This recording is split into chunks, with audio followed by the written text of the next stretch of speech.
Hello साथियों, अर्पित English classes के एक और नए वीडियो लेक्चर में आपका स्वागत है। इस वीडियो लेक्चर में हम आपको ओ कैप्टन माय कैप्टन को डिटेल में समझाएंगे। यह वाल्ट विटमैन द्वारा लिखी गई एक एलेजी पोएम है। इसको आज हम आपके साथ डिटेल में साझा करेंगे। आप क्लास में एंड तक बने रहें। चलिए साथियों, आज की क्लास को स्टार्ट करते हैं। O captain my captain Walt Whitman द्वारा 1865 में अमेरिकी राष्ट्रपति अब्राहम लिंकन की मृत्यु के बारे में लिखी गई एक विस्तारित रूपक कविता है। प्रकाशन के बाद इसे खूब सराहा गया। यह कविता विटमैन की पहली संकलित कविता थी और उनके जीवन काल में सबसे लोकप्रिय थी। When lilacs last in the dooryard bloom, said be the camps today और this dust was once the man के साथ यह विटमैन द्वारा लिंकन की मृत्यु के बारे में लिखी गई 4 कविताओं में से एक है। O Captain, My Captain is an extended metaphor poem written by Walt Whitman in 1865 about the death of US President Abraham Lincoln. Well received upon publication, the poem was Whitman's first to be anthologized and the most popular during his lifetime.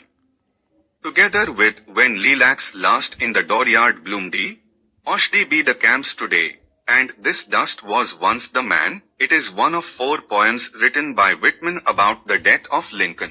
O captain my captain Whitman की leaves of grass से ली गई शोकगीत है।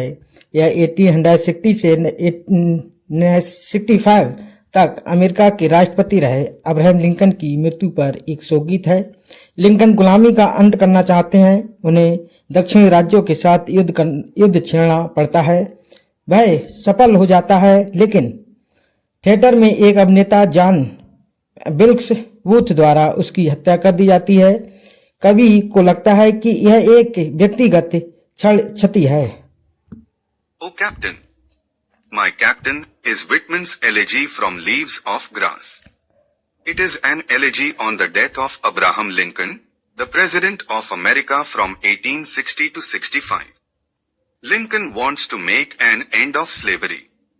He has to wage a civil war against the southern states. He succeeds but is assassinated by John Wilkes Booth, an actor in a theater. The poet feels that it is a personal loss. कविता उसके टूटे हुए दिल की पुकार से है।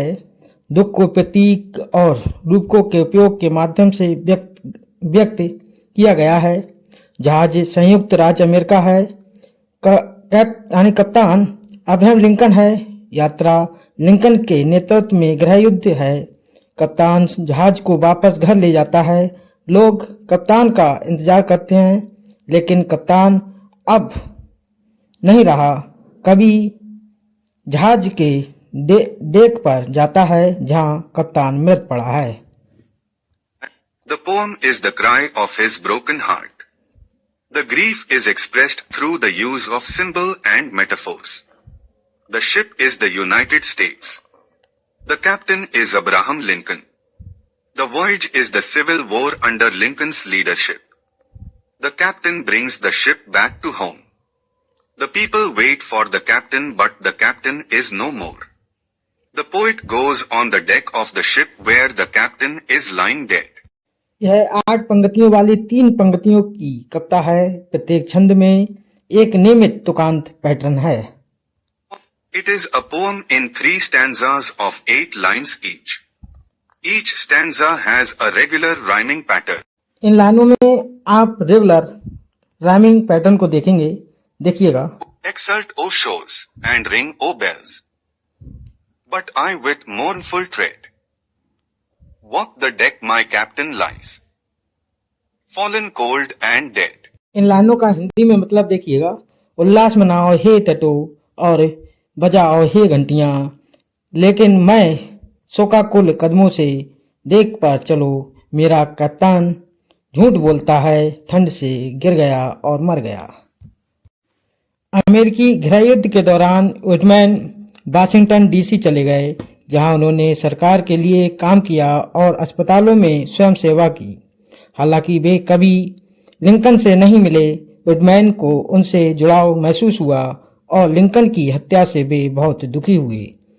माई captain पहली बार 4 नवंबर 1865 को द सैटरडे प्रेस में प्रकाशित हुआ था और उसी साल बाद में सिक्वल टू ट्रम्प टैप्स में दिखाई दिया। During the American Civil War, Whitman moved to Washington, D.C., where he worked for the government and volunteered at hospitals. Although he never met Lincoln, Whitman felt a connection to him and was greatly moved by Lincoln's association. My Captain was first published in the Saturday Press on 4th November 1865 and appeared in sequel to Drum Taps later that year. बाद में उन्होंने इसे leaves of grass संग्रह में शामिल किया और Lincoln की मृत्यु पर कई व्याख्यानों में कविता सुनाई। शैलीगत रूप से कविता अपनी तुकबंदी गीत जैसे प्रवाह और सरल राज्य का जहाज या सीप और स्टेट रूपक के कारण व्हिटमैन की कविता की विशेषता नहीं है। He later included it in the collection Leaves of Grass and recited the poem at several lectures on Lincoln's death. Stylistically, the poem is uncharacteristic of Whitman's poetry because of its rhyming, song-like flow, and simple ship of state metaphor. इन तत्वों ने संभवतः कविता की शुरुआती सकारात्मक स्वीकृति और लोकप्रियता में योगदान दिया। कई लोगों ने इसे कविता की सबसे महान अमेरिकी कृतियों में से एक के रूप में मनाया। 20वीं सदी के मध्य से आलोचनात्मक राय बदल गई है। कुछ विद्वानों ने इसे पारंपरिक और मौलिक नहीं बताया है। These elements contributed to the poem's initial position, reception, and popularity, with many celebrating it as one of the greatest American works of poetry. Critical opinion has shifted since the mid-20th century, with some scholars deriding it as conventional and unoriginal. कविता ने लोकप्रिय संस्कृति में कई बार उपस्थिति दर्ज कराई है। चूंकि इसमें कवि लिंकन का उल्लेख नहीं किया गया है, इसलिए इसे कई अन्य राष्ट्रीय अध्यक्षों की मृत्यु पर उद्धृत किया गया है। यह डेड पोएट्स सोसाइटी 1989 में प्रसिद्ध रूप से प्रदर्शित है और इसे अक्सर उस फिल्म के स्टार रॉबिन विलियम्स के साथ जोड़ा जाता है। The poem has made several appearances in popular culture. As it never mentions Lincoln, it has been invoked upon the death of several other heads of state. It is famously featured in Dead Poets Society, 1989, and is frequently associated with the star of that film, Robin Williams. Walt Whitman एक चलता फिरता काव्य विश्वकोश था।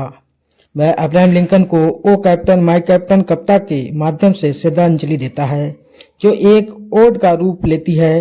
Whitman के लिए Lincoln लोकतंत्र के क्षेत्र में एक महान आवाज और एक उत्कृष्ट कर्ता थे।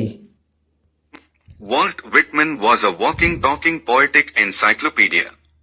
He pays tribute to Abraham Lincoln with the poem O Captain, My Captain, taking the form of an ode.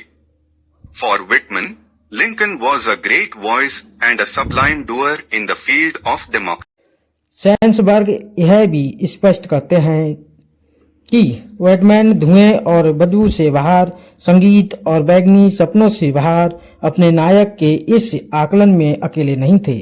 युद्ध में लिंकन शायद किसी भी अन्य महान नायक से अधिक ऊंचे स्थान पर थे। यह कई लोगों के मन में था। किसी ने भी उनसे अधिक लंबी छाया नहीं डाली और उनके लिए महान नायक थे लोग। Sandsberg also makes it clear that Whitman was far from alone in this assessment of his hero. Out of the smoke and stench, out of the music and violet dreams of the war, Lincoln stood perhaps taller than any other of the many great heroes.